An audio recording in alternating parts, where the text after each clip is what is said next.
Ezer kıl bezle gündeşke usta, bir işqa aldı dil gündeşke usta.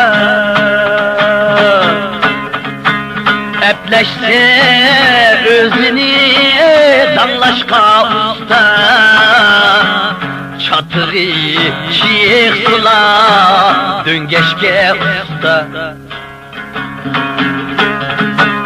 Epleşse özünü damlaşka usta, çatırı şiik sula döngeşke usta.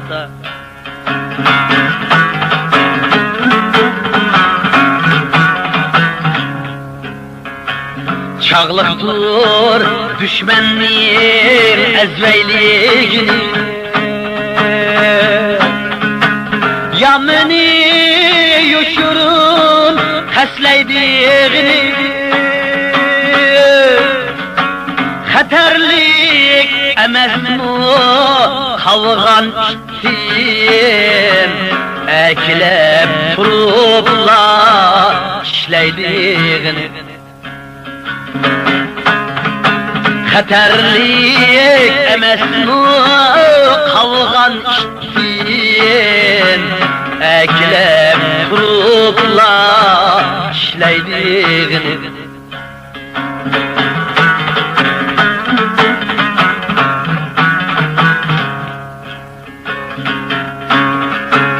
Namertler kokunca kildu kavet, bu şeksiz hakikat ezelden ebed. Bu şeksiz hakikat ezelden ebed. Badisem onunki kokmaydiğini, her asbu kokmaydı namustum fakat. Badisem onunki kokmaydiğini, her asbu kokmaydı namustum fakat. Her asbu kokmaydı namustum fakat.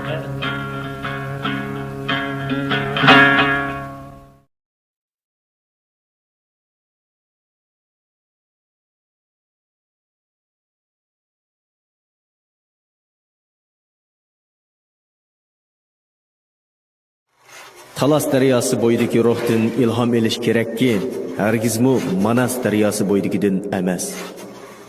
Ular Xitoylarni Sharq Turkistondan boshlab qo'g'lab, Saddiqinning ichiga tiqvatgan edi.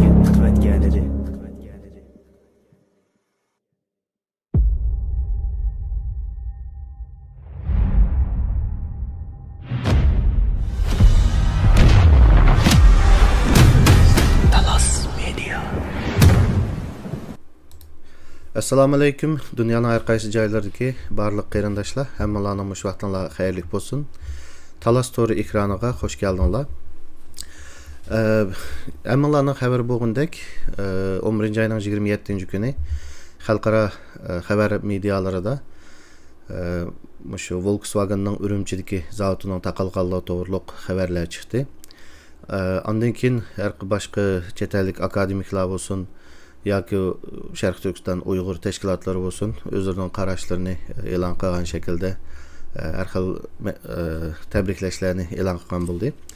Undaqda bugun biz shu Sharq Turkiston liqlarning shu Germaniyaning Volkswagen shirkatining Urumchidagi zavodining taqilish jarayonida bu ish qanday boshlandi, qanday planlandi, bu ishning jarayonida nima ishlar bo'ldi va bu zavod qanday taqaldi. Mushu to'g'risida bir tushuncha berishga tirishimiz. Bugun asli Sharq Turkiston yoshlar qurultayining Faaliyet mesulü İlşat İslambek bilen Taşqi İşler mesulü Amanullah Qashqaribek ikisi qatnaşmakçı idi. Ama bugün İlşat İslambek'nin vakti doğru kelmey qatnaşanmadı. Şuna bugünkü aziz mehmanimiz Şərq Türkistan Yaşlar Qurultayı Taşqi İşler mesulü Amanullah Qashqaribek. Amanullah Bek, assalamu alaikum, hoş geldiniz. Ve aleyküm assalam, hoş buldum. Dilyar Bey ve muş ekran aldaki bütün qarindoshlar hammalarni muş vaqt xayrli bo'lsin. Assalomu alaykum. Undaqda şu hazır men tanıştırıp ötkünümdek 11 ayının 27 günü bu haber çıktı. Hammamizga ait hoş olduk. Endi nimeninki Volkswagen'ның nimede şu Xitayda şu 2024 yılının içinde en ahırkı sağlık məlumatlarda 39 tane zavod ve zapças işlep çıkarış organı battı. Ama hazırki xəbərdə şəxsən mening erişkən xəbərimdə bunun ikisi taqılıbdı. İkisi taqalğanda bunun içində Ürümçidəki zavodmu var. Endi bir şey de bulanın taqılış jarayoniga kelishdan burun men bu hareketler başlanışdan burun research qilganingizdan xəbərim var. Yani Ürümçidəki zavodning Volkswagen'ның zavodunun quruluş məqsədi nima idi, qachon qurilgandi və bunu qurushdagi maqsad nima edi ularning və baza nishoni qaysi idi? Rahmat. Tamam buldum. Ben bunun biraz görünüşünü berey. Çünkü bir işinin nişanı yetiş için biraz izleniş lazım. İzlengenden keyin yani bu neticeye qanday yetkili bo'lgandan yol xaritasini sizgili buldum. Biz başta bu to'g'riliq planlagan vaqtimizda yani izlengen bulduk. İzlengen neticemiz qaraganda bu Volkswagen Ürümçidagi bu zavod taxminan 2013-yılı qurilgan ve bu çağda Volkswagen grupunun nişanı yani Ürümçidagi bu zavodni asas qilgan holda Şərq Türkistan özünün ichidagi xalqqa Volkswagen mashinasini setishdan boshqa bazani O'rta Osiyoga kengaytishniki va Mongoliyaga kengaytiradigan bir orzusining borligini izini topgan bo'ldik. Ham undan sirt esinglarda bo'lgandek bir zavodning bir yerda ichilishi iqtisodiy manbani asos qilgan oldi bo'ldi, ammo qiziq yeri bo'lgan nuqta nima bo'ldi degan chog'da agar biz buning iqtisodiy taraqqiyotini ko'radigan bo'lsak, bu zavod uzun o'tmayla foyda emas, ziyon tortish qarab qoldi. Chunki hammalarning xabari bo'lgandek, Sharq Turkistonning siyosiy maydondagi o'zgarishlar va xalqningki yonchiqidagi pulni asos qilib bergan chog'da bu Volkswagen mashinasini ola oladigan iqtidorning yo'qligi, bu zavodning asli bolduli taqilib ketishiningki roli bo'lishining asosi bo'lishi lozim edi. Ammo unda bo'lmadi. Hamda buningda nimani ko'rib olg'ili bo'ldi degan chog'da bu Volkswagen shirkati iqtisodiy nishonni asos qilgan oldilar bu zavodni ochmadi va buningda siyosiy bir muddaning borligi aniqli bizga ko'rinib turgan edi. Hamda bu siyosiy mudda nima degan chog'da Xitoyning deydigan bir gapi bor. G'arbningki Sharq Turkiston yoki bo'lmasa Uyg'ur siyosatini ko'tarib chiqishi Xitoyning qarshiligini yo kengayishini to'sash uchun deydigan bir bahonasi bor. Hamda Volkswagen'ninki bu foyda topmaydigan bu bazada uzun turishining sababi nima degan chog'da shu Xitoyning shuarini mashhurlashtirib berib, bu yerda hamma narsa normal, bunda bir qirg'inchilik yo'q yoki bo'lmasa inson haqlarini dafsanda qiladigan bunda bir ishlar yo'q. Bu yerdagi baza kengayotidi, taraqqiy qilyotidi. Xuddi Xitoyning ishkir o'rkildirgidek bu xalqlar boy bo'layotgan kabi xuddi Sharq Turkistondami, ya'ni bu qirg'inchilik bo'layotgan bu zamindami xalqlar boy bo'layotidi deydigan bir yagona shakllantirish edi. Ham bu bir endi siyosiy tarafi bo'ldi, ham undan sirt albatta hammalar bilamiz Xitoyning bir balbaq bir yo'l siyosati shakllangan chog'dami, ya'ni bu Volkswagen shirkatininki asosi nima bo'ldi degan chog'da boshqa g'arb shirkatlarningmi ya'ni Sharq Turkiston rayonida xuddi Volkswagen o'xshash shirkat ochsa foyda bo'lganligini va shirkat ochsa o'zining uzun muddatli iqtisodiy taraqqiyotiga cho'ng foyda keladiganligini ko'rsatib bergan bo'ldi va Xitoymi buning javobini bergan bo'ldi. Misol deylik, Volkswagen shirkatlari shu 2013dan boshlab shu yaqingacha bo'libmi men model deychi shu 2 oygacha deylik 2024 2 oygacha bo'lgan shu davrda Xitoy har xil yo'llarni ishlatish orqali shu Volkswagen shirkatining kengayishiga bir yo'l sapadi desak bo'ladi. Nima degan chog'da siz boy so'zlab o'tdingiz. Hozir shu vaqtning o'zida taxminan Xitoyda Volkswagen zavodidan 39 taxminan 40 bor deymiz. Lekin biz bu sonni 2018 ga qaraydigan bo'lsak nima bo'ldi degan chog'da 2018da Volkswagen zavodining taxminan soni ya'ni butun Xitoyning jo'g'rafiya ichida 18 di. Bu 18 zavod deganimizning hammasi mashina ishlaydigan zavod emas. Buning ichida ba'zanlari masalan mashinaning zapchastlarini, motorlarini yoki bo'lmasa transmission ya'ni xotirni yasaydigan ayrim kichik zavodlar edi. Hamda buningdan nimani ko'rib oldingiz degan joyda har qanday bir xalqaro shirkat Xitoyda o'zining bozasini ochmoqchi bo'lsa, bu iqtisodni birinchi o'rin qo'ygan holda emaski, balki Xitoyninki siyosatini mashhurlashtirib berish va Xitoydan shu va'dalarni berish orqali Xitoy bozorida taraqqiy qilish yoki bo'lmasa o'zining bir coğrafiyalik o'rnini qilish va shu orqali Xitoy bozoridan asli bo'lsa foyda olish. Ammo Volkswagen buningdan burniga yedimi degan chog'da ha yedi. Nima degan chog'da abimizning xabari bor. Har qanday bir taraqqiyot bo'lib bu motorliq ya'ni tok motorliq mashinalar o'tib ketdi bu yaqinqi zamonda.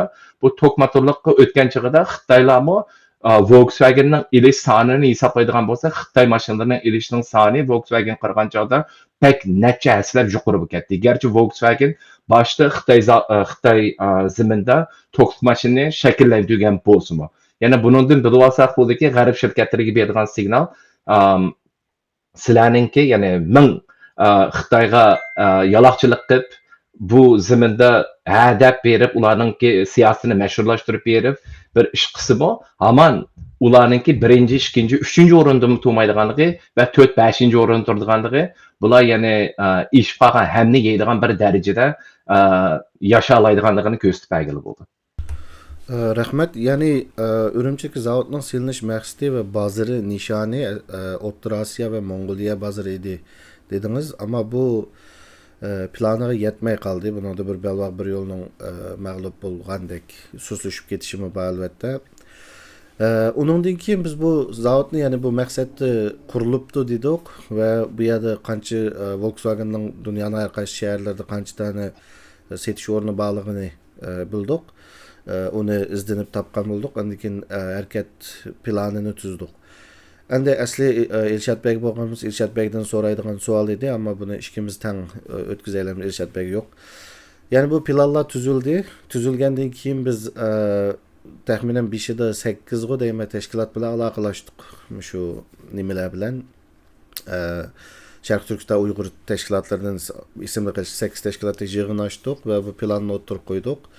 O'tirib qo'ygan vaqtimizda shu yerdagi tashkilotlar bilan ismni qog'ini bir sanash kerak bo'lsa, Fransiya Uyg'ur jamiyati vatdi, Kanada Sharq Turkiston jamiyati vatdi vaqtida nimalar bor? Olim qarinishimiz. Avstraliya Brisbane'dagi tashkilot vatdi, Avstriyadagi tashkilot vatdi, Norvegiyadagi yoshlar Uyg'ur yoshlar tashkiloti vatdi ism qo'yishcha. Shundoq tashkilotlar bilan buni so'zlashdik, munozara qilib, buni qanday qilamiz, shunda bir harakat boshlandik dedik va unga ma'qul dedik. Namoyishlar chiqishga boshladi va uzun o'tmaylar amaliyotda 5 haftadan keyin Volkswagen biz bilan aloqalashdi. Sizlar kim o, nima odamlar deb. Anki Volkswagen bilan bir email yozishmalar bo'ldi aramizda. Shu to'g'risida ozroq so'zlab bersangiz, ya'ni Volkswagen biz bilan aloqalashganda nimalarni dedi? Asosiy aloqani qilgan ishning beshidagi odam bo'lish suhbatingiz bilan bu to'g'risida ozroq to'xtalsangiz. Tamam bo'ldi. Ya'ni bu 5 haftaning ishidan degan bir nuqtani dedingiz. Bu 5 haftaning ichida biz albatta nurg'unlagan xizmatlarni qildik, ichki jihatdan va tashqi jihatdan. Biz deganimizdek boshlagan chog'imizda xatolashimiz 3-oyning 6-si boshlagandek esimda bor. Aşağıda taxminan biz siz degandek 8 tashkilotlar, biz bu 8 tashkilotlarni nima atadik degan joyda Sharq Turkiston ishlar qurultiyi va uningga yaqin hamkorlashadigan do'stlik tashkilotlari deb atadik boshda. Ya'ni asosda Sharq Turkiston Uyg'urlarni o'z ichiga olgan tashkilotlar bo'ldi. Unki ikkinchi harakatimizni qachon boshladik degan joyda 3-oyning 19-i. Bu jarayonda biz o'xshamagan ya'ni qolgan Uyg'ur va Sharq Turkiston tashkilotlari bilan ulanishga tirishdik. Undan keyin 3-oyning 26-si biz Sharq Turkiston Uyg'ur tashkilotdan boshqa g'arbdagi ya'ni bizning maydonimiz bilan to'g'ri keladigan va ham Xitoyni dushman deb biladigan tashkilotlar bilan o'quvchilar harakatlari bilan aloqa qilgan bo'ldik va 4-oyning 17-si mushu hammasini keng doirada o'z ichiga olgan holda bir cho'ng darajada namoyish qildik. Ya'ni siz degan shu 5 hafta, ya'ni taxminan shuni o'z ichiga oldi-ku, bunday chekdanchada. Bu keng ko'lamda namoyish bo'lgandan keyin Volkswagen biz bilan aloqa qilgan bo'ldi. Hamda bu aloqami tuyuqsiz shakllanmadi. Nima degan chog'da albatta biz boshda mushu o'zimizning qilgan strategiyasini nima dedik degan chog'da bizning maqsadimiz boshda Volkswagen mashin sotadigan do'konlarning oldida namoyish qilish dedik. Nima uchun degan chog'da biz boshda Volkswagen bosh shirkatiga dedik, ya'ni Volkswagen guruhi bosh shirkatiga bilan aloqa qilishgan chog'imizda bular sukutni oldi. Sukutni oldiganim deganim javob qaytarmadi emas, javob qaytardi. Ammo lekin ya'ni javobi biz istagan sizlar bilan bir ustalga kelamiz degan javob bo'lmay qoldi. Shuning bilan biz namoyishimizni boshladik. Bu do'konlarga besim qilgandan keyin do'konning egalari Volkswagen guruh bilan aloqalashib bizning ishlarimizni to'solg'i bo'lyotdi, bizga ziyon kelyotdi, hatto ba'zan odamlarimiz ishdan iste'fo berib chiqatdi degan xabarlar u yerga boradi. Hamda bu Volkswagen guruhi bo'lgandan keyin siz degandek shu 5 haftadan keyin Volkswagen guruhi ayrim biz bilan ko'rishdi. Bu Volkswagen guruhining ichidagi albatta nurg'unlagan ko'rishlar bo'ldi va oxirida biz Volkswagen'ninki Chief Ethics Officer deydi, ya'ni yuqori darajadagi axloq boshlig'idan, ya'ni intizom tekshirish deydi. Ya'ni chief deganimiz bu yerda bir narsa oydin bo'lsa xalqimizga, ya'ni masalan chief degan bu so'z shu bulutmi Volkswagen bir guruh, bu bir korxonalarni, necha xil korxonalarni o'z ichiga olgan bir korxon guruhi emasmi? Hamda bu korxon guruhining ichidagi C darajada turgan, chief darajada turgani, ya'ni eng ustidagi darajadagi. Bular yo manager, yo boshliq, yoki bo'lim boshlig'i emas. Ya'ni eng yuqori darajadagi odam da'vatman shu yerda. Ham undan boshqa muavin senior, ya'ni senior vice president, ya'ni senior vice president qandaq muavin prezidenti deymiz, ya'ni yuqori darajadagi muavin. Yuqori darajalik muavin boshlig'i. Tamam. Yuqori darajalik muavin prezidenti, ya'ni industry and government relations, ya'ni mushu korxon va hukumat aloqasi to'g'ridagi bu yuqori darajalik muavin raisi biz bilan bir ustalda bo'ldi va bu darajada biz paranglashgan bo'ldik. Bu yerda bir qiziq bir ish bo'lgandi. Nima bo'ldi degan chog'da biroz oraga qistirib qo'yay, ya'ni xalqimizningki ya'ni namoyishninki qanday foyda bo'lganligi va undan sir bu namoyish bo'lish jarayonida qanday bir uchurlarga ega bo'la oladiganimiz. Ya'ni biz Volkswagen mashina sotish do'konlarining oldida emas, Volkswagen shirkatlarining oldida namoyish qilganchig'imizda shu shirkatninki bir cho'ng boshlig'i yo'ldan o'ta ketib, biz bilan ayrim tortib paranglashgan bir vaqt bo'lib qoldi-ku. Naq shu chog'da bu o'zininki Germaniyadan kelganligi va shu Volkswagen guruhining ichida qanday shaklda kimlar bilan aloqasi bu da'voninki yuqori, ya'ni nishonga boradiganligi va shu orqali bu zanjirsimon holda biz Urumchidagi zavodni qanday taqolaydiganligimizni biroz o'zining strategiyasini qo'yib bergan bir ishi bo'ldi-ku bu yerda. Ham ya'ni biz bulardan ko'rish jarayonida biz shu o'xshash strategiyaninki biz 3 strategiya yapadik, ya'ni Sharq Turkistonda qanday chiqib ketish to'g'riliq. Shuning ichidagi bir strategiya naq mushu odam bizga deb bergan strategiya bo'ldi-ku. Ya'ni biz ular bilan strategiya to'g'riliq ko'rishgan bo'ldik. Bizning advokatimizmi ularning advokati bilan ko'rishgan bo'ldi. Ham bir to'xtam shakllantirgan bo'ldik. Ham bular bizdan kutgan bir narsa bo'ldi-ku. Bo'lsa sizlar namoyishinglarni to'xtatgan bo'lsanglar va biz sizlarga va'da beramizki, mushvaqcha amanglarning xabari bor, jiqlar o'ylaydi Volkswagen shirkati yaqinda tekshirish apadi deb o'ylaydi. Ya'ni xabarlarga chiqqandek. Xalqimizga deydigan bir so'zim bor, ya'ni xalqimizga deydigan bir so'zim bor. Xabarga chiqqan narsalar bo'lgan narsalar. Uning oqida nurg'ungan sharkatlar bo'ladi va shu sharkatning oxirgi chiqib qolgan yakuni faqat Mustaqning cho'qqisi bo'ldi. Onun arasında nurg'ungan ishlar bo'ldi-da. Albatta bu Urumchiga 2021-yil Volkswagen guruhi odam avatdi, ya'ni bir guruhni avatdi. Bu guruh u yerga borgandan keyin biz yana mushu men boya so'zlab o'tgan shu odamlar deydiki, bizga bu doklad yozilib bo'lgandan xabari keldi. Doklad sizlar tasvirlagan ahvoldan jiroq emas. Bizning qo'limizga shu dokladning asli kap bo'lgandan keyin biz sizlar bilan yana bir ko'rishimiz degan bir gap bo'ldi bu yerda. To'xtam. To'xtam. Men mayda aniqlam berdi. Ya'ni qarindoshlar, hozir Amanullo Begning da'vat qilgani shu. Namoyish boshlandi. Bu jarayonda hamda nurg'ulg'an japatatdi qarindoshlar, so'g'aq bo'ldi, issiq bo'ldi. 16 davlatga kengaydi, 36 nuqtada namoyish bo'lyotdi. O vaqtlarda Amanullo Beg Volkswagen'ning eng yuqori darajalik odamlar bilan bir ustalga keldi 5 haftadan keyin. Biz buni qarindoshlarga qisqarli deyaldik, ammo ochiq jarayonini deyamadik. Va bu jarayonda hatto emailda Şinjan deb yozolmay, ala biz Est-Turkiston deb yozashqa Est-Turkiston deb email yozdi bizga Volkswagen.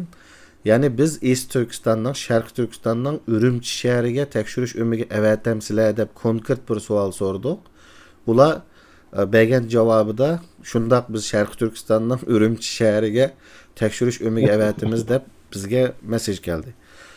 Bu jarayonda ko'chalarda namoyish qilgan Amerikada, Yevropada, Turkiyada, Avstraliyada, Kanadada qarindoshlarning hammasidan Alloh razı olsun. Asha har bir dukkanning oldini cheqiratganda, ashlarni xap qilganda, ular bir telefonda saqchiga telefon qilmasa, bir telefonda Volkswagenning eng ustidagi markaziga telefon qilib, hammasi da'vo qildi. Ya'ni bizni mandaq kit bordi, qadag'almiz deb. U vaqtida Amanullo Beg bilan Volkswagenning beshidagilar ko'rishyotdi.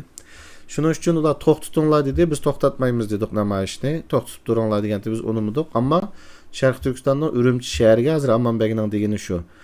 Urumchiga berib shu zavodga majburiy emgak va qul emgakda ishlatilayotgan Uyg'urlar bormi deb Volkswagen tekshirashib berdi. Tekshirashib berib, hozir Amanullo Beg degandek bizga oxirgi emaili sizlarning deganinglardek masala yo'qmi emasga biz shu doklad qo'limizga aşağı grup qaytib keldi. Qo'limizga kelgandan keyin biz sizlar bilan qaytadan ko'rishimiz dedi. Xo'sh. To'g'ri dedingiz, yaxshi yakunladingiz.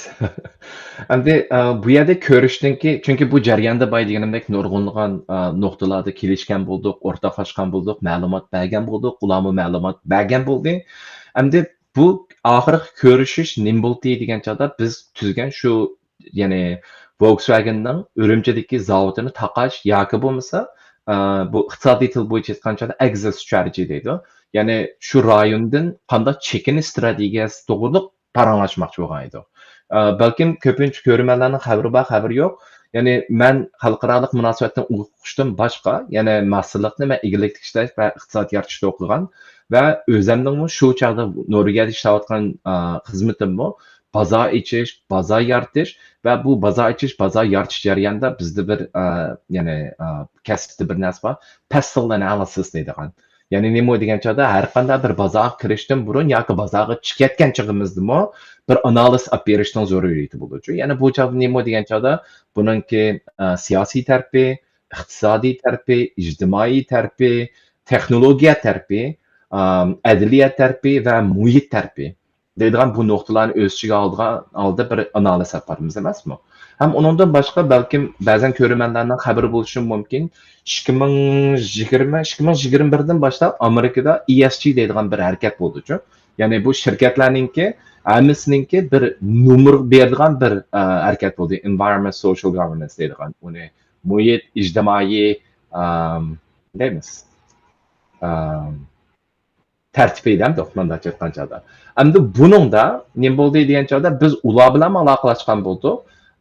Ya'ni ham bularga degan narsamiz biz mush ma'lumotni o'tirib qo'ygan bo'ldik. Ham shu chog'da xatolashmasam 2021 mi deyman. ESG'ninki natija chiqqan chog'ida Volkswagen'ni ya'ni tuvan darajada baholagan bo'ldi. Ya'ni mushlar chatig'i bor ekan, xabar topdik. Volkswagen sizlar bu narsani o'ngishmasanlar bo'lmaydi deydigan bir narsa bo'ldi. Ham uningdan sirt yana nima ish bo'ldi degan chog'da balkim ko'pincha qarindoshlarning xabari bo'lishi mumkin. Bu Volkswagen ishni boshlagan chog'da, ya'ni bu o'tqanda tutashdi degan chog'da, Yani Dilyar Bey sizden belki esinizde var. Muş Volkswagen'ın burunki CEO'su Herbert Diess dediğin bir adamdı. Herbert Diess bu değil mi? Yani bir dağlık sözünü işletkendi. Nemo degan çadı profit will set you free. Yani payda bir şirketni hür qila olaydi deydigan bir sözünü işletken idi. Endi bu söz nihoyatda g'ulg'ullarni shakllantirdi va undan sir bir danglik bir so'z bilan qopiyalashib qoldi-ku. Ya'ni nima deganchada work will set you free deydigan. Ya'ni nima deganchada bu ish seni hur qildi deydigan bir narsa bo'ldi. Balkim bu so'zni anglagan balkim ba'zan xalqlarimiz bo'ldi. Bilishi mumkin. Mush Polshada va Germaniyada mushu yahudilarga mushu yig'ilish lagerlarini shakllangan vaqtida shu darvozaning ustida yo'g'on ish seni o'rlik qildi deydigan bir yo'g'on narsaga yozganchu shu danglik so'zni Volkswagen guruhi. Ya'ni bu qopiya ajoyib kelganchu mandachi aytgancha ham qabringlar bo'lganda 2019da shu Sharq Turkistonda qirg'inchilik bo'layotgan shu komplarninki masalalari sun'iy amra orqali o'tirg'i chiqdi, valaykazlar bu taraqqiyotlar bo'ldi va shu choq nurg'unlagan g'ulg'ul narsalarni qo'zg'agan bo'ldi. Bir qiziq narsani beri shu Volkswagen'ninki cho'ng darajadagi amallar bilan paralashgan chig'imizdimi shularni numus qilgan edi. Ya'ni bizmi numus qildik bir narsani deb beray, mush Herbertning ishdan bo'shatishning ishini olib beryapmiz deydigan gapi bo'lgan. Va uzun o'tmay xatolashmasam 2022 oxiri CEO'ni haydaydi. Volkswagen guruhininki. Misalda, endi bu yangi chiqqan CEO'si bo'ldi. Bu odam yana Xitoyga hamon biroz hozir g'arbda ishiltirgan bo'ldi. Bu so'zni KTO deydigan. Ya'ni Xitoyga bo'ysunish degan bir narsa-chu. Ya'ni mush KTO siyosatini olib bordi, va'da berdi. Ya'ni Xitoylarga biz normal qilishga tirishimiz deb. Ammo biz bilan yana mush doklad kelgandan keyin Volkswagen aloqasini uzdi, ammo qo'lida baydiganimda chiqitishninki üst strategiyasini biz berib bo'lgan edik. O aloqaning uzilishidan burun men oldi bilan yerini devdi. Ya'ni aloqaning uzilgan vaqtida Amerikadagi munofiqlarning qanday rol o'ynaganidan mening xabarim bor. U yerga kirishdan burun ya'ni qarindoshlar 5 haftada nimani Volkswagen bilan aloqalashdik. Ular Sharq Turkistonga tekshirish o'rniga avatimiz da'vatga vaqtida Uyg'ur tadqiqot institutining g'arblik shirkatlarga qanday qilib ularga maslahat berib, qirg'inchilikqa aloqalashib qirg'inchilik degan nomga chetilib qolmay turib qanday pul topamiz degan yig'in ochildi. Bu yig'inga Amanullah bek bilan men ikkimiz qatnashdik. Biz bu yoqda Volkswagen'da tarafdan bütün tashkilotlar bilan birlikda qo'rshab, ularning toza piyini seqirtib, ular bizul bir ustal kelib o'tirib, biz o'zimiz avval bir tekshirib kelaylik. Andan keyin sizlarni ko'rishimiz da'vatga vaqtida g'arb shirkatlarga maslahat berib, qirg'inchilikqa chetishib qolmay pul tepishga yordam berish yoki maslahat berish yig'iniga qatnashdik. Bu yig'inda Volkswagen 5 hafta bo'lgan, toza keng yo'g'inigan, iliqi munofiqlik qurultiyi ko'rinishga bizmi qo'shilamiz deb turgan vaqti va bu yig'inga biz qatnashdik. Bu yig'inda nimalar deyildi? Biz Volkswagen bilan mushtaq do'konlarning oldini to'sab, shundaq bir boykot qilib buni qila olamiz, bu ishni qil bo'ldi degan vaqtimizda nimalarni dedi o tashkilotchilar? Qiziqamizlar qarindoshlar. 2 soatlik yig'inning videosi buni qisqartib programma ma'noda chunki 5 minutlik bir narsa qilishga tirishdik. Unda qolsa huzuringlarda shu yig'indan ko'rinishlar. Ammo bu yig'indan ko'rinishlarda ikki narsani unutmanglar. Birinchisi, shu yig'in bo'layotgan vaqtida Dolqin Aysalar deydi, masalan, trillion dollarlik shirkatlar axloq tekshiralaydi ekan, biz tekshirolmaydi ekanmiz. Shu tashkilotlarga, shu trillion dollarlik shirkatlarga biz pul xarjlab Volkswagenni tekshirtyapmiz degan gaplarni anglaysizlar. Mushu vaqt minutlarda biz aşı namoyish bilan Volkswagenning o'zini tekshirish uchun Urumchiga yo'lga chiqib bo'lgandi. Biz uni demidik u yerda. Bu birinchisi. Dolqin Aysalarning da'vat qilgan gaplarida bu ishlar boshlanib bo'lgandi. Hozir ko'rdigan videolarda. Ikkinchisi, o videoni ko'rish jarayonida ular gapirganda Amanullah Qashqariy begning chiroy ifodasiga diqqat qilinglar qarindoshlar. Unda bo'lsa Amanullah bek videoni avval tuvanka men ko'tirish uchun siz mikrofoningizni birdan etib tursangiz, men videoni qo'yib beray qarindoshlar. Unda bo'lsa diqqat bilan 5 minut diqqatinglar ekranimizda bo'lsin. Men bu mikrofonimni taqib etay.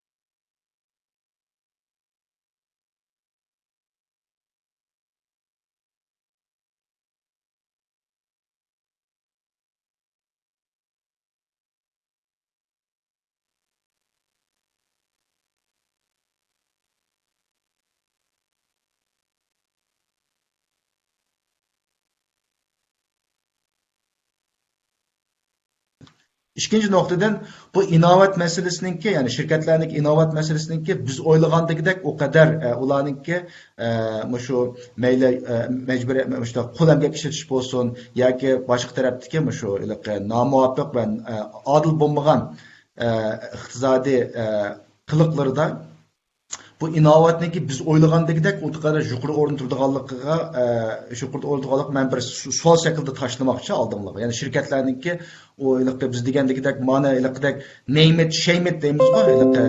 Ismini atab turib rasvo qilganchu. Buning unumininki biz o'ylagan biz birak unumini bek cho'ng oshirib etmasakkan deymanchu. Bek cho'ng oshirib etmasakkan deyman.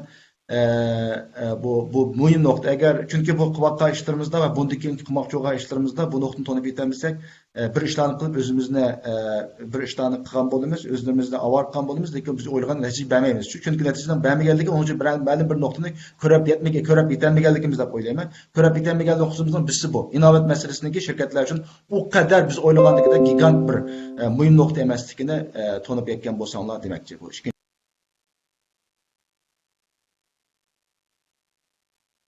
Dördüncü noktada bu yakki boykot qilish orqali, ya'ni xalqlarning bularni iste'molchilarniki vijdoniga xitob qilish orqali, ya'ni boykot taktikasi orqali bu masalani hal qilamiz degan reallikdan bak uzoq ekanligini yana bir qitim sizlarning aqlingizga sunmoqchi. Bu to'g'riliq albatta Xitoyda bu hukumat o'rlashtirgan butun mamlakat bo'yicha bu HMga o'xshash shirkatlarni boykot qilgan masala haqiqatan boshqa masala, chunki uning keyingi davlat bor. Lekin normalda bütün xalq bir nimaga kelib bir yerga bir ovoz bir kuch bilan bir narsani boykot qilib bunda qilgan ishni ustuq qozonga bir misol yo'q ekan. Agar men xatolashgan bo'lsam, Idris va qatorliq boshqa qarindoshlarimiz aqlimga daroz sosi bo'ldi. Mening bilishimcha o yakki boykot qilish orqali g'alaba qozongan bir harakat.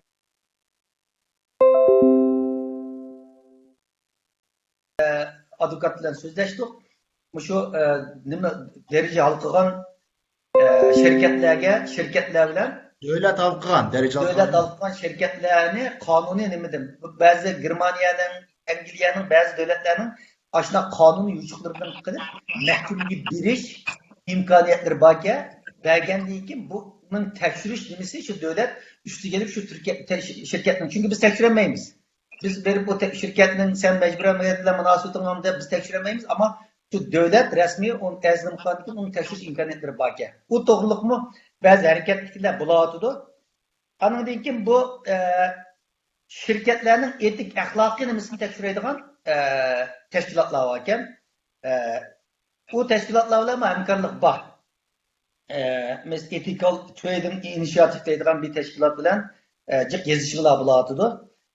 Çünkü anladığım ki yana dünyadaki 80'den artıq şu Volkswagen, Mercedes, hatta Apple hemmisinin bilen birlikte işleydiğen bir şu şirketlerinin xalqaro qonun axloqiga uygun bulup bo'lmaganligi bilan harakat qiladigan bir yillik nimasi 7 trilyon dollarlik bir qurum ekan bu.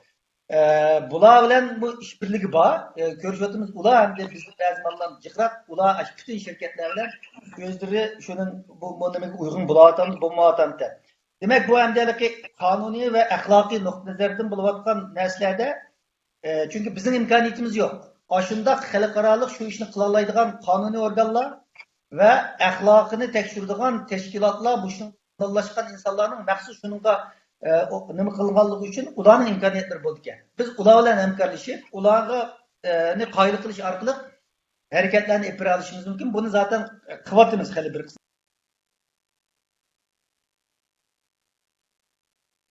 kerak. Mesela Volkswagen'ın aldığında biz neçe bin kişilik çoğun. Küçük namayişlerinin elbette çok faydası olmasının zarar olmaydı. Ama çoğun insanlarını hareketlendirip, cık insanlar bilen bütün matbuatlarını tarttırıp bir kanca aylık çoğun namayişlerini ötküzüş. Onun için hem de şirketlerin aldığı kılanmayın.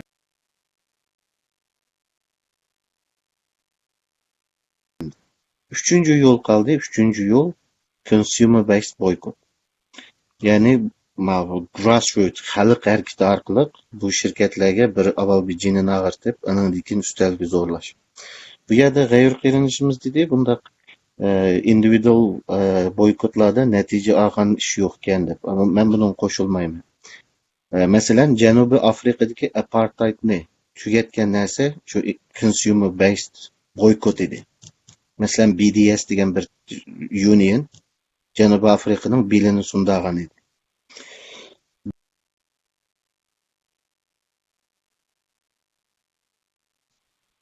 Dolqun İsa efendim abi bunda kichik shakldagi harakatlarning foydasi olmasimiz ziyon olmaydi dedi. Men ona qo'shilmayman. Chunki grassroots movement kichik shaklda, partizan shaklda keng tarqalsa uning foydasi bo'ladi. Masalan, men yerda bir qisqa bir uchur versak, 5 hafta bo'ldi biz harakatni qilyapmiz. Biz Volkswagen bilan dialog ustiliga kelay deb qoldik.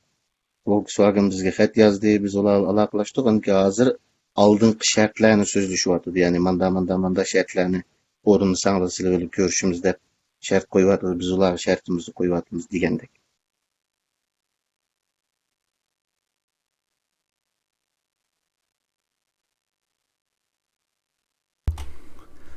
Amanullah bek nimani mikrofoningizni ichib yotsangiz bo'ldi, video tugadi. Qarindoshlar, men degandek, shu programma menga Dolqay Sali gaqvat qaqtida Amanullah bekning chiroyini ko'rdinglarmi? Ya'ni bu odamlar buning foydasi yo'q. Boyqut deganda davlatlar qilmas, xalqning foydasi yo'q. Undan keyin trillion dollarlik shirkatlar bilan axloq tekshirtimiz degan shu minutlarda Volkswagen Urumchi zavodni tekshirish uchun o'mak yo'lga chiqib bo'lgan edi. Biz bularni demasdan u yerda paranglashdik, u yerda hatto Erkin Akramning degan gapi bor, bularning mudirining. Bunda boyqut harakatlar Xitoydagi davlatlarga ishlamaydi, burun Janubiy Afrikaga ishlagan bilan degandek. Amanbek oxirsida u gaplar, ya'ni bizning nega gap bo'lganimizdan xabari yo'q, uni degandiki Amanbek bizdan beshini tutdi, bizdan o'yirini tatlay, bizdan kerilib baqdi. Ama hakikaten biz o yığında bu davanın ya dötlükten ya hainlikten qanda tuyuqlar akirib qo'yganligini shu yerda o'z ko'zimizga ko'rdik. Nuri Turkel dedi BDS tek namoyish BDS ul aloqasanli Yahudilar xapolab qoldi deb. Her gapli var, o to'liq nusxasi var. Agar zamoni kelganda to'liq nusxasini chiqarib qo'yamiz videoning, ko'rsizlar bu institutlarning, ya'ni bizning vakillik qilgan tashkilotlarning nima ishlarni qilib yurganini. Amanullah bek, siz ovozni yaxshi anglayolmadingiz, yaxshi sizga toza to'liq bormidi deb o'ylayman, ammo men telefonni tekshirdim, yaxshi chiqibdi. Andan keyin qarindoshlar, mana bu filmning mavzusidagi Urumchi degan harf xato bo'lib qolibdi, imlo deb shuni bildiryapsizlar qarindoshlar. Uni program tugagandan keyin bir harfni o'zgartirsak bo'laverdi. Tuguning gapi qilayotganda tukuning gapiga kirishmay turaylik qarindoshlar. Yani hoş, bu yığında sizden hazır anlayamadınız mı? Sistem sebebinden siz için anlanmaydı ki, ama görürmenlerge yaxşı anlandı. Ben sizden mikrofonunuzdan avazını biraz tanışıp koymuşsam belki çın çıkıp kalışım mümkün. Bu sefer nefes kırıp kaldı ki. Okay. Tamam. Onda olsa şu yığında isinizde qağını boyunca aşı yığınlar içilvatqa vaxtıda Volkswagen bilen alaqalışıp ulanı Urumchiga yolga sağan en beşideki adam bo'lish sübütünüz bilen aşı yığınlarda isinizde qağını boyuncadan nimalarni o'yladingiz ashlar shu gaplarni qilayotganda? Shu yig'inda esimda bor. Hozir esimda bor deb qo'ying. Ya'ni o'yladimda, ya'ni davoni mushunchalik uzoq qildi. Chunki bu Sharq Turkiston davosi degandek siyosatdan o'qiydi. Ham bo'libmi bizdek Sharq Turkiston xalqininki bir siyosiy gavdasi yo'q, birinchidan. Ikkinchidan siyosiy gavda bo'lmasligidan o'zimizni qo'g'daydigan bir fursat yo'q va o'zimizning haq-huquqlarni qo'g'dash uchun qarshi tarafni ishtirdiganga bir qo'lni uzatolmaydigan bu vaqtda eng oddiy bir aql nima degan chog'da, ya'ni insonninki, ya'ni shu o'zimiz yashayotgan jamiyat, davlat, rayon, madaniyat deylik. Mushuning ichidagi biz eng oddiy qila oladigan narsamiz nima degan chog'da insoniy axloq, insoniyat deydigan mushu nuqtadan ish qila oladiganimizni bilishimiz biz zaruriyatida. Mana aytgan chog'da. Chunki agar bizning kuchimiz bo'lgan bo'lsa, misol Xitoyning burnini tatib turib, qulqini tatib turib bir ishni qildira olmaydik. yoki bo'lmasa mandala deychu, balkim bu birinchi qitim anglab bo'ldi xalqimizga. Agar bizning rasmiy atalmish avtonom rayonimiz bo'lgan bo'lsa, misol deylik, ham avtonom rayonning haq-huquqi rost bizning qo'limizda bo'lgan bo'lsa, balkim shuning ichida ya'ni xalqimizning ovozi bo'lib va xalqimizning maydonni qo'g'daydigan bir funksiyon bo'lgan bo'lsa, balkim bu narsani boshqa shaklda qilg'ili bo'ldi. Endi bunda yo'q vaqtda eng tuvan darajada nima qila olamiz degan chog'da, mushu o'xshamagan g'arb dunyosiningki prinsipiy, axloqiy va maydonni asos qilgan holda va qonunlarni asos qilgan holda o'zlarimizga ish qildirish bo'ldi. Endi buni bilmagandan va bu narsaning foydasi yo'q. Ya'ni demakchi o'g'limiz g'arb shirkatlariga maslahat vermamdiq, vatanimizda qirg'inchilik chetlab qolmay bunda pul topsizlar deb. Ya'ni bir xalqninki kelajak uchun va siyosiy orzuy uchun kurash qilyapman deydigan har qanday bir kishi aniq bilishning zaruriyati borki, shu muhit deganim ya'ni Sharq Turkiston muhitiga, mustamlik bo'layotgan bu zaminga har qanday manfaat akalayotgan kishi, organ, shirkat, korxon, siyosiy guruh yoki bo'lmasa influence agent nima deymiz? Nimani? Influence agent. Ta- Influence agent. Ta'sir ko'rsatadigan xodim demdiq. Ta'sir ko'rsatadigan xodimi demdiq. Ta'sir ko'rsatadigan xodim, organ va laykaza mushlarning hammasini Sharq Turkiston jo'grafiyasida ishtirishning zaruriyati bor. Xo'sh, undaq bo'lsa, men hozir bu narsalarni ko'rsatib o'taman. Mana oxirgi deylik. Ya'ni bizning vakillik qilgan to'liq huquq organimiz qattiq kuchab bu zavodni taqib etganligini bildiribdi dunyoga. Bu bir.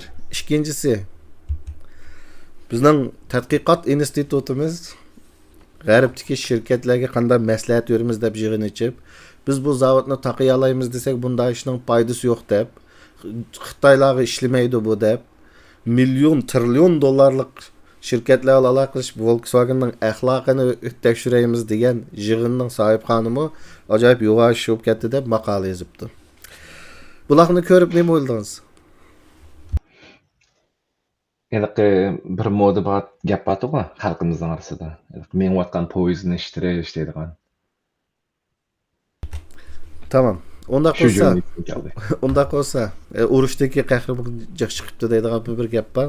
Undaq bo'lsa, biraz bunun keynini so'zlaylik. Oxirisida men yana qancha 17 minut vaqtimiz qolibdi. Yani bu ishlar bo'lgandan keyin Volkswagen bilan aloqamiz uzildi dedik. Aloqamizning qanday uzilganini Amanullah bek men sizga uchuq demadim bu deyman, susli dedim. Amaliyotda sizning xabaringiz bormi qanday bo'lib Volkswagenning qopqandan? Men ochiq demadim bu Bir deyman. necha yerdan ya chunki bir necha yerdan gap kelgan bo'ldi, ammo lekin ya'ni aniq qo'limda isbotlaydigan bir narsa bo'lmaganligi uchun men normalda u to'g'riliq gapirmayman. Xo'sh, ya'ni qarindoshlar, Volkswagenning biz bilan ustaldan qo'pishining sababi Amerikada Roshan Abbas boshchiliklar Volkswagenning namoyishni biz qilyapmiz deb kirdi. Bo'lmasa Dolqin Aysa deganti yig'indan necha bunda kichik namoyishning foydasi yo'q. Necha ming kishilik namoyishni necha oy qilsak bo'ldi deb bu munofiqlik qurultiyi qancha ming kishilik namoyishdan qanchani qildi hammalarning xabari bor. Shuning bilan Volkswagen buni bilib qoldi. Uning ustiga kelgan raportimi bizga deganida shu mecburi emgek bağ işgalligida bizga bishorat bergan u yergi zavodda. Ki ular qo'pib ketgan bo'ldi ustaldan. Ya'ni bu kurashda ikki bosh borligini bilib olsalar, qaysi bosh yumshoq bo'lsa, shuni yeniga ketadi bundaq odamni toya qistavotganda bir to'shq bo'lib ichilib, "Menga kirsan sen qutulib qolsa" degan narsani ko'rsa qochadi. Qochdi, ammo biz to'xtatmadik. Yana davomli bu narsalar bo'ldi. Oxiri Amanullah bek davomlashtirdi bu xalqaro sahnalarda. Hatto xalqaro sahnalarda Campaign for Uygurs'ning bir yig'ini oldi. Yani bir xalqaro yig'inga shu Roshan Abbasning cho'moqchilar qatnashgan bo'ldi. U yig'indimi bunda kishilik, bunda shaxsiylarning qilgan boykoti bilan buni g'alaba qilib bo'lmaydi degan maydonni o'tirib qo'ydi. Ashlarning adimi ismi nima? Amerikadagi Babur nima? u yerdimi Amanullah bek uningga qarshi turgan bo'ldi. Yana xalqaro sahnalarda biz u Xitoy bilan Volkswagendan qilib bu munofiqlar bilan do'qirishadigan ishlar bo'ldi, ular bilan usishadigan ishlar bo'ldi. Bu ishning bunda qilib yengil olmaydi degan narsani qo'yib. Uniki Zumratay Xitoyga dunyomi Xitoyga muhtoj, biz ular tijorat qilgash inson haqlari desak bo'ldi deb ta'tur gaplarni qildi Uyg'urlarning vakili biz deb. Bu bizga nurg'ulg'an ziyonlarni berdi. Ammo nima bo'lsa, oxirsida Amanullah bek o jarayonda nurg'un xalqaro yig'inlar, yepiq yerlar, ochiq yerlar, jiq nimalarni ko'rdik. Endi oxirsida bu zavod taqaldi. Aldılar men sizdan bir savol so'ray. Ya'ni bu zavod nima uchun taqaldi oxirida? Nimishqa ya'ni Volkswagen nimadan qo'rqdi, taqmagan bo'lsak biz nima ish qilardik? Rahmat. Ya'ni xalqimiz bir narsani bilishning zaruriyati bor. Ya'ni bir harakat xalq harakati bo'lib boshlangan chog'da nima uchun xalq harakati boshlanishiningki asosi bo'ldi degan narsani tushunish lozim va buni ikkinchi, uchinchi qadamlar nima bo'ldi degan narsani ya'ni mo'ljallash lozimcha. Boshda buni xalq harakati qildik. Palasiga chiqqan chog'da taxminan xatolashmasam oz deganda 16 ta tashkilotlar bo'ldi. Boy deganda 30 dan ortiq yerlarda namoyishlar bo'ldi. Ham shu vaqtda hozir qo'limda bir material bor ekan, unda qarasam 2022 da bizning taqatgan uchurlarimiz Udul, Vasta va Laykazadan milliondan ortiq xalqqa shu ijtimoiy taratqular jihatdan borganligi va xatolashmasam aşağıda 10 nechaga yaqin Volkswagen xodimlarining iste'fo berganligi ham buni biz ya'ni Volkswagen shirkatidan boshqa ya'ni xalq shirkat va biz buni o'xshamagan shu insonparvarlik organlari bilamdi, qo'llanmaga qarshi organlar bilamdi, ulardan boshqa ya'ni NGO desak, misol. Undan boshqa biz yana buni adliya qismida mangdugan bo'ldik. 2022-yilda biz Germaniya federal iqtisod hamkorlik va taraqqiyot ministrligi,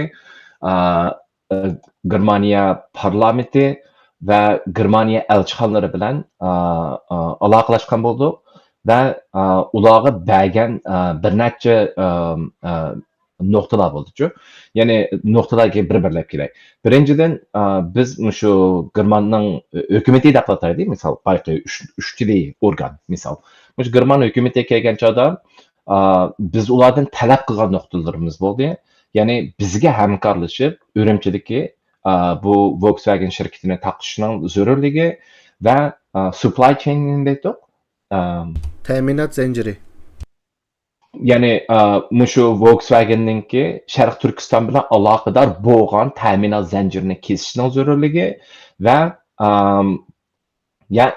mushu Volkswagen'ninki Sharq Turkistonda olib bu qilmishini ochiq oshkorlashining zarurligi va uningdan sir mushu 2026-yilning gapini aytaman.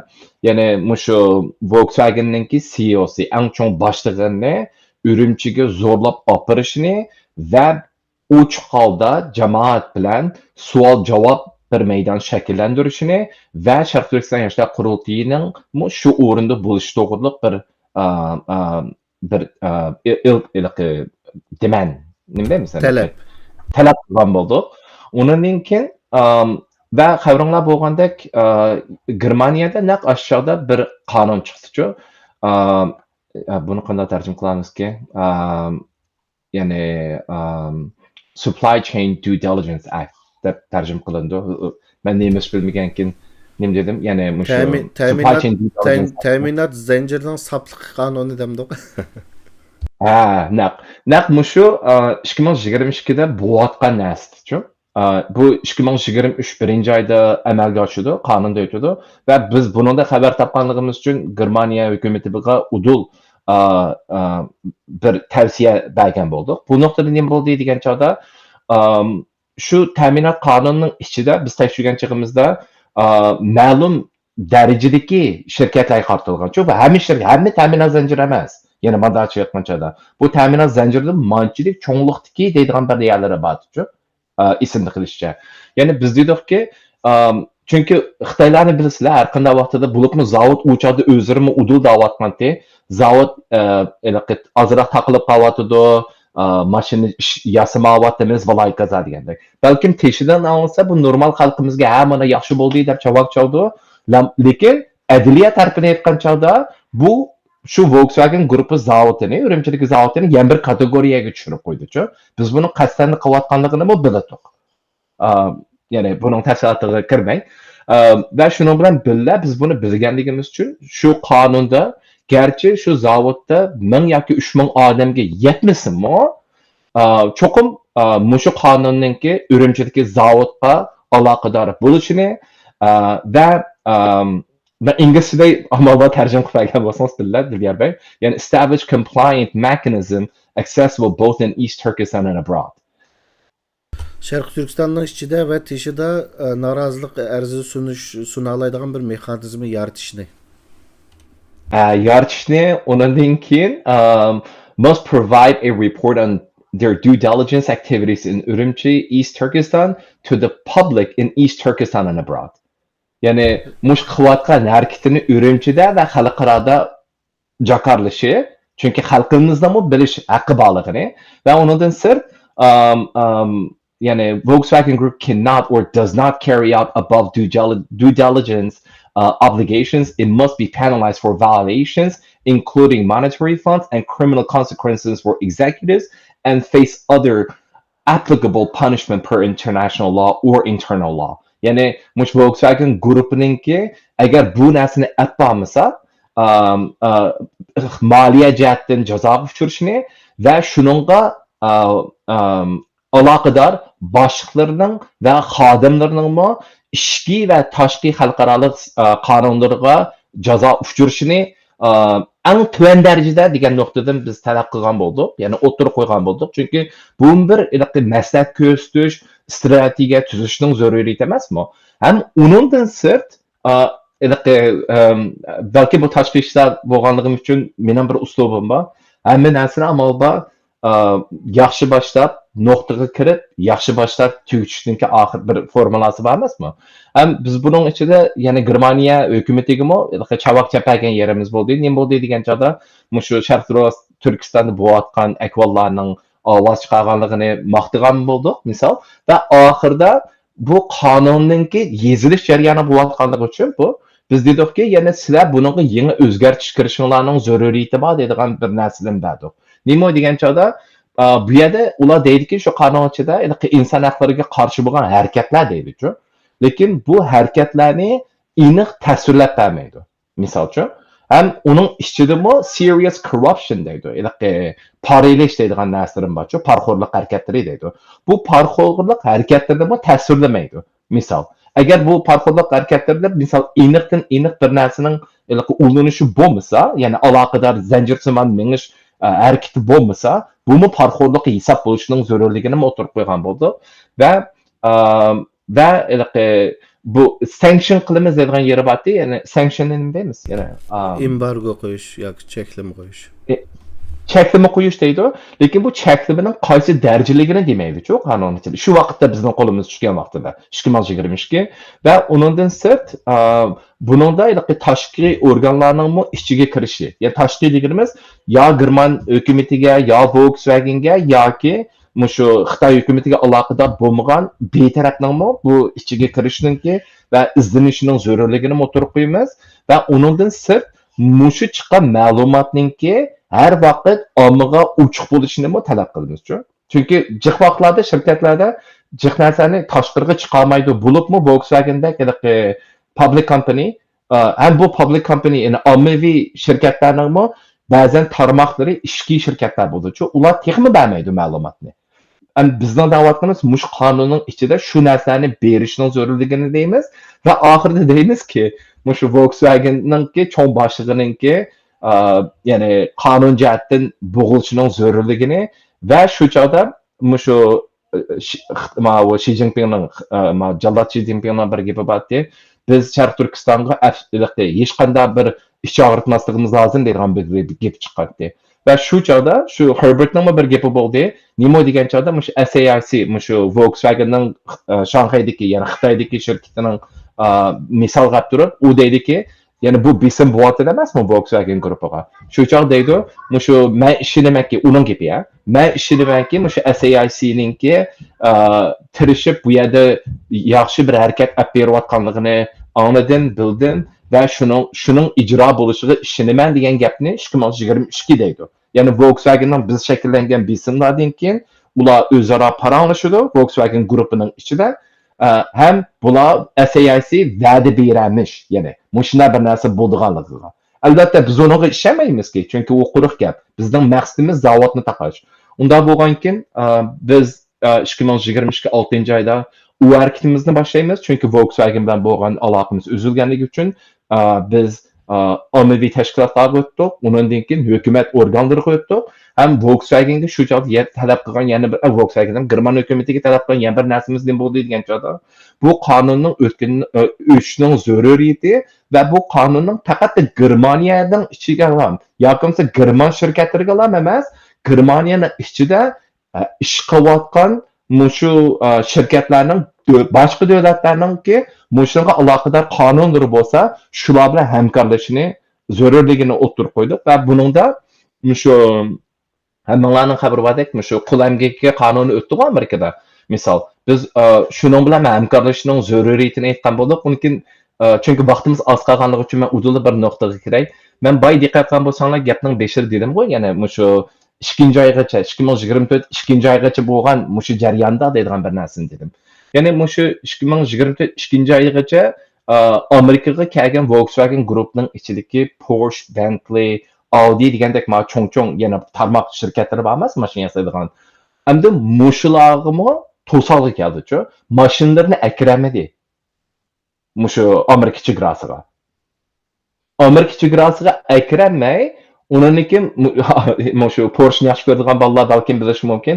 Amerikada Porschening bahsi tuyuqsiz o'sib ketishga boshladi-chu. Manda aytgancha bozorda. Hozirgacha Porschening bahsi ancha tushib ketmaydi. Nima uchun degan chog'da bozorda uning ta'minoti oz bo'lganligi uchun, ya'ni bu hodis shakllandi va shuning bilan birga ham xabaringlar bo'lishi mumkin, hamma odamning xabari bor, mumkin emas, xabari bor.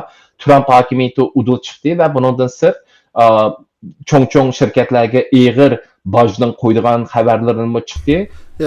Ya'ni shuning bilan birga kelganda men bir narsanday. Agar Volkswagen hozir 2024-yil 11-oyda buni taqilmagan bo'lsa, Trump Amerikada hokimiyatga kelgan bo'lsa, bizning planimiz nima bo'ladi? Kelmagan bo'lsa. Ya kelmagan bo'lsa, keldi, hozir keldi. Agarda, ya'ni men oxirgi bosqichdagi planni bir deb bering demoqchi u. Agar Volkswagen hozir taqilmagan bo'lsa, Trump keldi, ya'ni Volkswagen nimadan qo'rqib taqidini bir ichib beraylik xalqqa. Nima ish qilardik biz agar Trump hokimiyatga kelganda Volkswagen nima bo'lardi agar taqilmagan bo'lsa? Agar Volkswagen Sharq Turkistondagi zavodini taqilmagan bo'lsa, Trump hokimiyatining chiqishi bilan birga, chunki bizning aloqamiz Shimoliy Amerika Volkswagen guruhiningki ichida bor bo'lganligi uchun ham uningdan sirt bu Trump hukumatiningki shakllantirgan bu boj nuqtasi bor bo'lganligi uchun ham uningdan sirt xabaringlar bo'lishi mumkin yoki bo'lmasligi mumkin. Volkswagen'ninki Amerikada tutilib qolgan bir voqeasi bo'lgancha, ya'ni emissionsini yog'inlashtirgan. Va bu chog'da Amerika hukumati gilidan siqilichi Volkswagen, ammo u qarzini tegish to'lab bo'lolmadi. Manda aytgan chog'da. Ham uningdan sirt bu Volkswagen guruhi mushu boy degandek Xitoy shirkati bilan hamkorlashib tok mashinalarini yasaydigan bo'ldik. Bular Amerikaning ichida zavod shakllantiradigan bo'ldi. Ya'ni Xitoylarga hamkorlashib o'zlarining mashinasini Volkswagen deydigan markani chaplab qo'yiblar, sotadigandan keyin yo'l xaridini boshlamoqchi bo'ldi. Hamda biz buning ichidagi ma'lumotlardan xabarimiz bor bo'lganligi uchun va bu zanjirsimon ulanmaninki shakllanganligini biz biladiganligimiz, qo'limizda isboti bor bo'lganligi uchun biz buni ya'ni mushu ya'ni yaqinda chiqmoqchi bo'lgan Trump hokimiyatining o'xshamagan organlari borki, shularga bermoqchi bo'lgan, ham uning bilan birga Volkswagen'ninki Urumchilik shirkati emaski, balkim zavod emaski, balkim Amerikadagi zavodning ichilmasining yo'lini mangmoqchi bo'lgan edi. Ya'ni qarindoshlar, Volkswagen nemish hozir taqaldi deganda bular bilan bo'lgan jidal ish to'xtamadi. Bular bilan shu ekranning keynida ish. Chunki ekranning oldida hamma ish tugaganda ko'risizlar, xabarlarga chiqqan. Masalan, "Voy, ma bizimi berib, ayada menda so'zlashibdi" deysizlar, u asosan ishning tugagan vaqti u. Ishning bo'ldigan vaqti perdaning keynida bo'ldi. Bular bilan oz bo'g'ishmidiq. Bularga qo'shib men munofiqlar bilan oz bo'g'ishmidiq. Biz mayadın chiqsa, mayad avi yig'inning jarayonida men deb ketdim, mayad qirg'inchilik va mala chiqish kerak desak, ular manfaatni deb savdo qilmamdi deb o'zimizning deb turay. Millatidan bo'lgan munofiqlar uning maydonida gaqilgan ishlarni ko'rdik. Xalqaro sahnada Elqay Zumratay deganning nima deganini ko'rdik. Mushunda bo'g'ishishlardan ki biz oxirgi plan nima deganda, hozir Amanulloh Begning deganini men bir qisqa yapilaqtildi deb biray. Trump chiqqandan keyin hem Amerika'da Uyghur Forced Labor degan qonun var, Uyghur mecbur emgekte. Bununla Ürümçideki zavodi bağlandı. Hem bu Trump ticaretçiden bu başka bu Volkswagen bilen burundan cidili var bu Amerika'nın. Yani ma Türkçe gıcık dep bir gap var. Yani buna qiyirişi de bula bir-birsine. Şunga biz abay Amanullah Bey degan Xitayning mashinasi Volkswagenni chaplab Amerikaga kirdig'ini, uningki Ürümçideki zavodni qulamgakni shu ikkisini isboti bilan Trump hökumetiga berib, yalğız Ürümçideki zavodda yasagan mashina emas, Volkswagenning hatta Germaniyada dunyoning har qanday yerda yasagan mashinasini Amerikaga kirmas qilib o'tdik. Shuni shu yerga kelganda oxirgi narsa Volkswagen bilib ishni bildi, qo'rqdi oxirida. Shuning uchun bu yerda hamda men bir shaxsiy bir nimamdan bir narsani so'zlab o'tay, oxirisida bu vaqtimiz asosan to'shibdi. Hürmetli qarindoshlar, mana bir full ekran beray xalsanlar. Men 2022-yili 11-27-si Facebook'umning betiga menda bir narsa chiqarib qo'ygan peti, mishada turvatdi. Yani bu yerda bir qarindoshimizdan chiqargan, Turkiyadagi bir qarindoshimizdan bu kimniki Sean Roberts'ning deyman, xatolashmasam. Kitobi bu, Uyg'urcha yozilgan. Sean Roberts'ningki. Yani deydiki bu kitobda Uyg'urlar g'arb davlatlarining o'zining shirkatlariga qarshi qonun chiqarishini yoki Uyg'urlar g'arb davlatlarining o'zining shirkatlarini jazolashini kutmay, keng ko'lamlik boykot harakati boshlash kerak Xitoyning shirkatlariga qarshi va buni xalqaralashtirish kerak. Buni xalqaralashtirgan holda g'arb davlatlaridan bir narsa kutmagan holda, bulardan bir yaxshilik kutmagan holda mush harakatni qilish kerak. Bunu mesela Janubiy Afrikadagilarmi shunday qilib ashadagi zulmni yo'qotgan deb bir muncha misollarni beribdi. Ya'ni bu chiqarib qo'ygan narsam bu. Buning gapini bir kun qilaman deb. Shu abay Amanulloh Bey bilan ishimiz ko'rsatgan yig'inda Sean Roberts o 2022-yili 11-oyda chiqaribdi mavrasini. Biz 2021-yil ochgandik deyman yig'in, yig'inni 2021 3-oyda qanchinchi oyda. Şu yig'inda Sean Roberts bilan mening gapim o'pmi o'xshash. Bergan misollarimizdan tortib o'xshash. Boykot harakat qilishimiz kerak shirkatlarda deb. Sean Roberts uni desa, uni Uyg'urcha tarjima qilib, kitob qilib yozib, to'tiya qilyapti. O'xshash gapni biz ashada misollar bilan Sean Robertsning kitobida 1 yil burun misollar bilan o'xshash debdik. Yig'indan keyin Amanulloh Bey ikkimiz keyin bir maktabni ko'rgan vaqtimizda deyishdi-ku, o'pmi o'xshashmi shu gaplarni desak, Alloh xiyoliga qildi deb. Shuning uchun qarindoshlar, bu narsani men shuning uchun chiqarib qo'ygan 2 yildak tudi, bugun vaqti kelibdi-ki, uni hamda tushungansizlar. Nimishki chiqarganimizni, uni tushirib o'tishning vaqti keldi. Unda bo'lsa, vaqtimizmi to'shib qolibdi. Sizning oxirida deydigan gaplaringiz bo'lsa, Amanulloh Bek, buyuring. Xo'sh. Oxirida bergan yana bir ma'lumot bordi. U bo'lsa biz yani o'xshamagan bay degandek tashkilotlar, inson haqlari tashkilotlari, qo'llamga qarshi tashkilotlar, Volkswagen shirkati, Germaniya hukumati, adliya qismi, u ishlardan boshqa shu 2024-mi bu harakat to'xtamadi-ku, bay deganingizdek. 2024 balkim xabaringlar bo'lishi mumkin. Bu biz ulusal press club, yani National Press Club deymiz. Ulusal axborot e'lon qilish, ulusal axborot e'lon qilish markazi. Shu ulusal axborot e'lon qilish markazidan shu jarayonda shu Volkswagen'ninki ishchilar uyushmasi bilan aloqa shakllangan bo'ldi. va shu vaqtning o'zida ham shu Volkswagenga qarshi ishchilar uyushmasining ichida bir harakat boshlanish plani bo'lgan. Ammo undan sirt shu xabaringlar bo'lishi mumkin. Volkswagen o'zining 3 zavodini Germaniyaning ichida taqaydi. Ya'ni shu 3 zavodi normal bu benzin mashinasida, benzin motori mandaj aytgan joyda. Ularni toklik motorli shirkatlarga aylantiradigan Yevropaning ichida shu 2030gacha deyman, taxminan 2033gacha deyman, 2033dan 2035gacha bo'lgan jarayonda butun zavodlarni almashtirdi. Ham bu jarayonda nurg'unlab odamlar ishsiz qoldi-ku. Shular bilan biz biroz suhbatda bo'lgan bo'ldik. Ammo undan sirt yana bir taraqqiyot bor. Chunki bu ish asli manda bir narsa. Zavod taqaldi, endi ish tamom vassalam deydigan narsa yetarli emas amaliyotda bizda. Nima lozim deydigan chog'da bu zavodni qandoq taqidi deydigan jarayonni so'zildi. Endi kimga badi deydigan bir narsa bor-ku. Buni Xitoylar endi shu cho'ng shirkatlarningki zanjirsimon muhitini tushunish uchun bu cho'ng shirkatlarning orqada yana shirkatlar bor-ku. Endi bu boy deganimdek Volkswagen guruhining Xitoy bo'limi va mush Xitoy bo'limi bu mashinani, ya'ni bu zavodni Shanghai Motor Vehicle Inspection Certification deydigan bir plant bor. Shularga sotgan bo'ldi-ku. Uni SMVIC deydi. Ham bu shu SAIC'ga o'xshash Shanghai guruhi va motor guruhi va shuning ichida u motor guruhini Xitoy hukumati boshqardi. Xitoy hukumatiningki bir nimasida mandaj aytgan joyda. Endi bu narsa shakllangandan keyin biz yana bilimizda nima degan joyda bu zavodning nomini taqdi bo'ldi. Volkswagen guruhi bilan aloqasiz degan narsa bo'ldi. Ammo pardaning orqada yana aloqasi bor.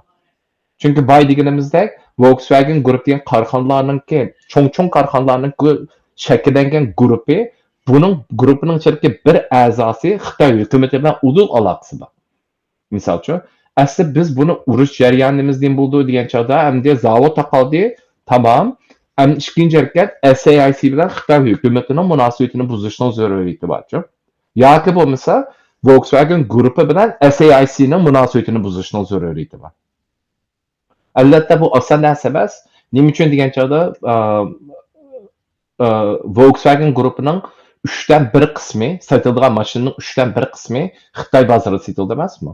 Unda bo'lgan keyin Volkswagen guruhi buni o'ziga bak eg'ir oldi. Ammo lekin biz bu yerda erishishga tegishli ma'lumotlar bor-ku. Garchi biz uningga zadib kesitamiz-mi, zadib berish harakatimizni boshlanishning zaruriyati bor. Bu zadib berish harakatida nimga erishmoqchi degan chog'da, yana shu zavodning ichida ishlagan va shu jarayonda taqilish. Chunki 19dan boshlab mashina yasalmaydi. Manda aytgan chog'da. Aşağı Ürümçidagi zavod uchun. Endi buning jarayonida bularning qo'lga keladigan nurg'un ma'lumotlar bor. Nima degan chog'da bu Volkswagen zavodi o'zining mashinasini Xitoy soqchi har xil soqchi organlari bor-ku, shularga yasaydi-ku mashinalarni. Endi buning soni qarab turib, biz Sharq Turkistondagi soqchilarningki taraqqiyotini ma'lumoti bo'yicha analiz qilib chiqara olamiz emasmi? Ya'ni bizga nurg'unlagan foydali ma'lumotlar bor. Garchi udul bo'lmasa-mu, yan tarafdan kelalaydigan-ku. Aslida biz bu ma'lumotlarga erishishimizning zaruriyati bor-da. Albatta, uningga ya'ni nurg'unlagan strategiya va nurg'unlagan harakatlar ketadi. Endi buningga ham shu xalq qo'zg'almasa, xalq o'ziningki kelajakka ega bo'lmasa, xalq o'ziningki siyosiy orzuiga ega chiqmasa, xalqimiz o'ziningki haq-huquqini, kuchini bilmasa, qo'limizdan nechnim kelmaydi ekan, Xitoy bek kuchlikan deydigan ong bilan o'tirib qolsa, shu tayoqni yeydigan yana bizning xalqimiz bo'ldi. Bo'ldi hamsa, Amanulloh bek, bu jarayonda tashqi ishlarda qilgan xizmatlaringiz men Sharq Turkiston yoshlar qurultiyining bosh kotibi etdim shu vaqtlarda. Jiqishlarda men xabarim botdi, ammo haqqa hech kimga deyolmagan to'q. Shu ishlar buzilib ketib qolmasin deb top secret tutib eng maxfiy tutib mangan ishlarimiz bo'lgan ishimizdan. Bugun yana sizning qancha japotat qilingizni, nima ishlarni ko'rganingizni men bilmayman yani. Aldı bilan shu ishning vujudga chiqqanida sizga ko'pdan ko'p rahmat aytaman. burunqi boshlig'ingiz bo'lish salohiyatim bilan dey. Andan keyin bugunmi vaqtingizni chiqarib ekranga chiqib mush to'g'risida ma'lumotlarni bergan vaqtingizni chiqarganingizga sizga ko'pdan ko'p rahmat aytaman. Rahmat sizga. Eyvallah, sizga ko'pdan ko'p rahmat. Hammangizga rahmat. Hurmatli qarindoshlar, bu hozir ko'rganinglardek Amanullah bek butun shu ishning tashqi jihatdagi ishlarda ekranning oldida keyinida xizmatlarni qilgan bir qarindoshimiz bizga uchurlarni berib o'tdi. Menimcha tushundinglar deb o'ylayman ishlarni. Men hamda shaxsan shu ishning planlovchisi, Volkswagen namoyishining planlovchisi bo'lish suhbatim bilan bu planning amalga oshishi uchun kuch chiqargan barliq tashkilotlarning rahbarlariga, a'zolariga, ko'chalarda qish demay, yoz demay, shahar lozunkalarni ko'tarib namoyishlarga chiqqan qarindoshlarimizga, akalarga, adlarga, inlarga, singillarga hamsiga ko'pdan ko'p rahmat aytaman. Agarda biz bir narsani planlab, bu narsani to'g'ri qadam bosqichi bilan epmengib, birlikda harakat qilsak, uning natijasi chiqadi qarindoshlar. Hammadan qo'ldan kelganini qilsa bo'ldi. Lozung ko'taradigan lozung ko'tardi, vaqiraydigan vaqiraydi, chet el diplomatiyasini qildig'ini uni qiladi, planini tuzib, hamma narsani o'rinlashtirib ipmag'dan uni qildi. Shu harakatning Facebook betini boshqara oladigan Facebook betini boshqardi. Eng muhimi nishon aniq, to'g'ri planlangan yo'lda hammamiz o'zimizning rolini joriy qildirib maqsaq, uning natijasini og'il bo'ldi. Albatta bu jarayonda kasaya o'g'irlari chiqadi maydonga. Ketayotgan poyezdni ishtirimiz deydigan o'g'irlar chiqadi. Buni zaten ashunda qilib jon beqiyotganlar bor. Ammo uningga biz mudashatqa vaqtida shu namoyishlarni qilgan, shu jafolarni tatgan qarindoshlarning haqqini yegizmaslik uchun qildik bugungi programmani. Buni qilishimizning ma'nosi yo'q amaliyotda. Chunki ish menib, ishni bitirib, natijasini bo'lib bizga qilmay o'tib ketgan ishlar jiq. Ammo bu qitim yolg'iz Sharq Turkiston yoshlar qurultayini emas, nurg'un tashkilotchilarning haqqini yeymiz deb chiqqan kasaya o'g'irlar bo'lg'ashqa, ekranga chiqishga majbur qoldim. Oldimizda inshaalloh Patiqida yana bir kampaniya boshlandi. Ashunda planlangan shaklda uni tashkilotlarga so'zlashib, uning planlari tayyor bo'lyotdi. Uni qarindoshlarga uqtiramiz. Aktiv xalqimiz aktiv qatnashib bersa, ishlar tez tugaydi. Endi hozir boshlanishidagi bir narsa bilan oxirlashtiray. Paqas qil ba'zilar jo'ndashga usta. Bir ishqa oldidan undashga usta. Qamlashsa o'zini damlashga usta, chatag'i chiqsalar do'ngashga usta. Aziz qarindoshlar, Manas daryosi bo'yidagi taslimchilikdan emas, Talas daryosi bo'yidagi shijoatdan ilhom olamiz. Omon bo'ling.